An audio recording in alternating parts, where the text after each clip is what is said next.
جنگ جمل یا جنگ بصرہ 656 عیسوی کو بصرہ عراق میں لڑی گئی۔ جنگ رسول اللہ صلی اللہ علیہ وسلم کے چچا زاد بھائی و داماد اور چوتھے خلیفہ راشد علی اور زوجہ رسول عائشہ طلحہ اور زبیر کے درمیان میں لڑی گئی۔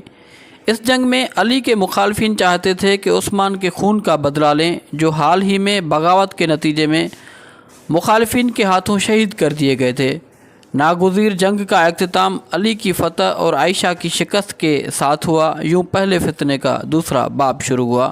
جنگ جمل کے وجوہات کیا تھے؟ ناظرین، عام لوگوں کو توقع تھی کہ علی رضی اللہ تعالیٰ عنہ خلافت کا آغاز ہی قاتلین عثمان رضی اللہ تعالیٰ عنہ کی گرفتاری سے کریں گے، مگر دن اور ہفتے گزرنے لگے اور ایسا کچھ بھی نہ ہوا۔ مدینہ کا کنٹرول عملی طور پر باغیوں کے ہاتھ میں تھا اور علی رضی اللہ تعالیٰ عنہ باغیوں کی مرضی کے بغیر کچھ بھی کرنے کے قابل نہ تھے۔ اب مدینہ سے ایک اور خط پورے عالم اسلام میں پھیلایا گیا، جس میں کہا گیا کہ علی رضی اللہ تعالیٰ عنہ نے خلیفہ بننے کے لیے عثمان رضی اللہ تعالیٰ عنہ کو قتل کرایا ہے، اور یہی وجہ ہے کہ قاتلین عثمان رضی اللہ تعالیٰ عنہ سے کوئی تعرض نہیں کیا گیا۔ آہستہ آہستہ لوگوں کو اس الزام پر یقین آنے لگا۔ یہ فطری بات تھی کہ حضرت عثمان رضی اللہ تعالیٰ عنہ کی اہلیہ اور بچوں کو ہر شخص سے زیادہ دلچسپی تھی کہ قاتلین عثمان رضی اللہ تعالیٰ عنہ کے خلاف نظام انصاف کو حرکت میں لایا جائے۔ اس لیے شاید مدینے سے مایوس ہو کر آپ کی اہلیہ نے اپنی کٹی ہوئی انگلیاں اور عثمان رضی اللہ تعالیٰ عنہ کا خون آلود کرتا جو بوقت شہادت زیب تن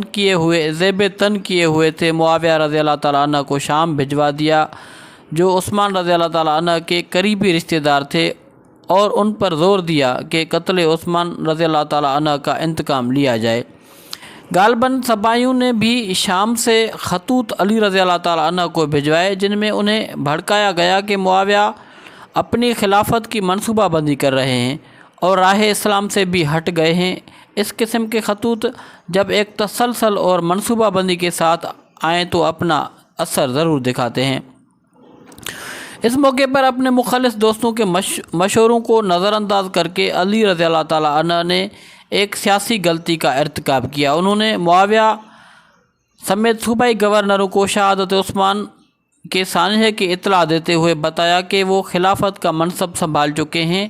اب وہ نہ صرف خود نئے خلیفے کی بیعت کریں بلکہ اپنے صوبوں میں بھی خلیفے کے لیے بیعت لیں۔ انہوں نے معاویہ کے نام خط میں انہیں گورنر کے منصب سے معزول کرتے ہوئے ہدایت کی کہ وہ چارج نئے گورنر کے حوالے کر دیں۔ صبائیوں نے اس صورتحال کا فائدہ اٹھاتے ہوئے معاویہ کو علی رضی اللہ تعالیٰ عنہ کے خلاف بھڑکانے کی کوشش کی، لیکن وہ آسانی سے ان کے چکر میں آنے والے نہ تھے۔ انہوں نے علی کے خط کا جواب نہایت نرمی سے دیا اور کہا کہ جب قاتلین عثمان رضی اللہ تعالیٰ عنہ کو گرفتار کر کے سزا دی جائے گی وہ بیعت کر لیں گے۔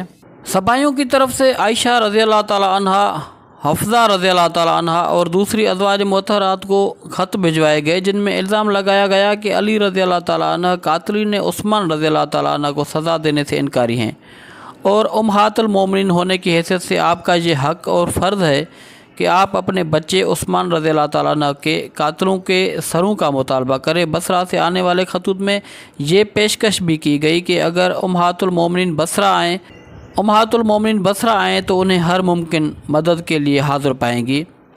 کچھ عرصے بعد طلحہ رضی اللہ تعالیٰ عنہ اور زبیر مکہ جانے کے لیے مدینہ سے روانہ ہو گئے۔ ان کی منزل بصرہ تھی۔ مورخوں کا کہنا ہے کہ ان کی روانگی سے علی رضی اللہ تعالیٰ عنہ کو خطرہ لاحق ہوا کہ اگر انہوں نے بصرہ کے خزانے پر قبضہ کر لیا اور وہاں کی فوج ان سے مل گئی تو وہ حکومت کے لیے خطرہ بن جائے گی، اس لیے انہوں نے بھی عراق جانے کا قصد کر لیا۔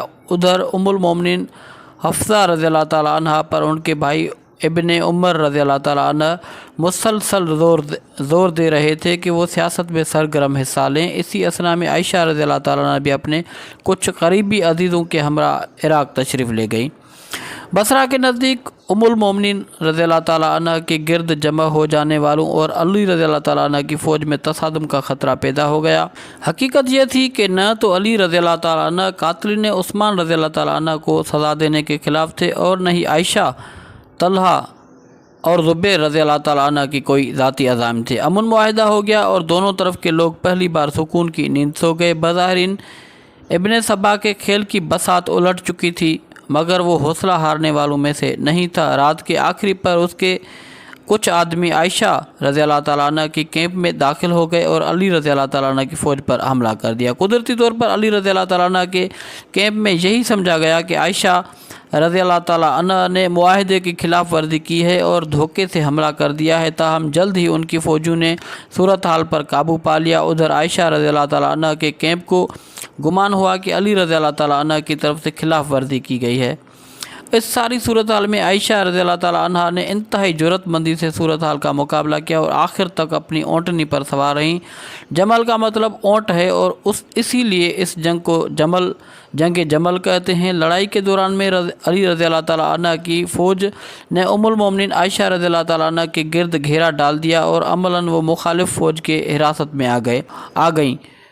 ان کے آدمی موقع سے فرار ہو گئے۔ حضرت علی نے ان پر غلبہ پانے کے بعد اونٹنی کی کونچیں کاٹ دی، وہ بلبلا کر بیٹھ گئی۔ اس کے بعد جب صورتحال واضح ہو گئی تو بہت دیر ہو گئی تھی۔ اس موقع پر عائشہ رضی اللہ تعالیٰ عنہ نے علی رضی اللہ تعالیٰ عنہ کو ان کے حریف معاویہ رضی اللہ تعالیٰ عنہ کے خلاف مدد کی پیشکش کی، تاہم علی رضی اللہ تعالیٰ عنہ نے انتہائی احترام سے ان کی پیشکش کا شکریہ ادا کرتے ہوئے ان پر زور دیا کہ وہ واپس مدینہ تشریف لے چلیں اور ان کے شایع نشان واپسی کے انتظامات بھی کر دیے۔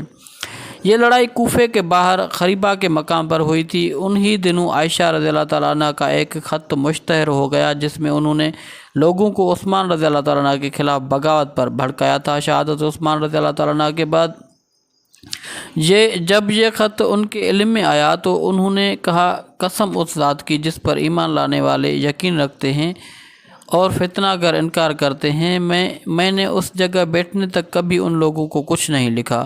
جنگ جمل میں کامیابی سے اگرچہ علی رضی اللہ تعالیٰ عنہ کے قد و قامت میں اضافہ ہوا، مگر شام سمیت کئی بڑے صوبے ابھی تک ان کے کنٹرول سے آزاد تھے۔ اس اثنا میں معاویہ رضی اللہ تعالیٰ عنہ کے ساتھ خط و کتابت جاری رہی۔ یہ تمام خط و کتابت اہل تشیع کے مشہور کتاب نہج البلاغہ میں محفوظ ہیں۔ جنگ جمل مسلمانوں کے درمیان میں لڑی جانے والی پہلی جنگ ہے جس میں بھائی نے بھائی کا خون بہایا۔ اس جنگ کے شعلے مزید بھڑکے اور حضرت امیر معاویہ نے قصاص عثمان کا مطالبہ کر دیا اور شام میں مخالفت کی، جس کی سرکوبی کے لیے جنگ صفین لڑی گئی۔ یوں مسلمانوں کی عظیم ریاست چند باغیوں کی وجہ سے دو حصوں میں تقسیم ہو گئی اور اتحاد پارا پارا ہو گیا۔ نہج البلاغہ کے صفحہ 119 میں لکھا ہوا ہے کہ خدا گواہ ہے کہ مجھے یہ بات پسند ہے کہ معاویہ مجھ سے درہم و دینار کا سودا کر لے کہ تم میں سے 10 لے کر 1 دے دے۔ اس طرح کے اقوال سے جو علی سے منسوب نہج البلاغہ میں بکھرے پڑے ہیں کو پڑھ کر بخوبی اندازہ ہوتا ہے کہ علی بھی اپنی فوج کے باغیوں سے تنگ تھے اور ان کا مکر و فریب ان کی بغاوت کو خوب جانتے تھے لیکن بے بس تھے۔ مورخوں نے ایک اور واقعے کا ذکر کیا ہے۔ جنگ جمل سے قبل یا فوراً بعد کچھ مخلص مسلمانوں نے علی رضی اللہ تعالیٰ عنہ سے شکایت کی کہ قاتلین عثمان رضی اللہ تعالیٰ عنہ ان کی فوج میں آزادی سے پھر رہے ہیں اور وہ ان کے خلاف کوئی کارروائی نہیں کر رہے۔ اس پر علی رضی اللہ تعالیٰ عنہ نے اپنے آدمیوں سے پوچھا کہ قاتلین عثمان رضی اللہ تعالیٰ عنہ کون ہیں؟ کم و بیش 12,000 آدمی اٹھ کر کھڑے ہوئے اور چلا چلا کر کہنے لگے کہ میں ہوں۔ یہاں اس حقیقت کو تسلیم کیے بغیر چارہ نہیں کہ قاتلان عثمان کی گرفتاری کے لیے اپنی نیک دلی کی باوجود علی رضی اللہ تعالیٰ عنہ کو وہ آزادی حاصل نہیں تھی جو ایک حکمران کو حاصل ہونی چاہیے۔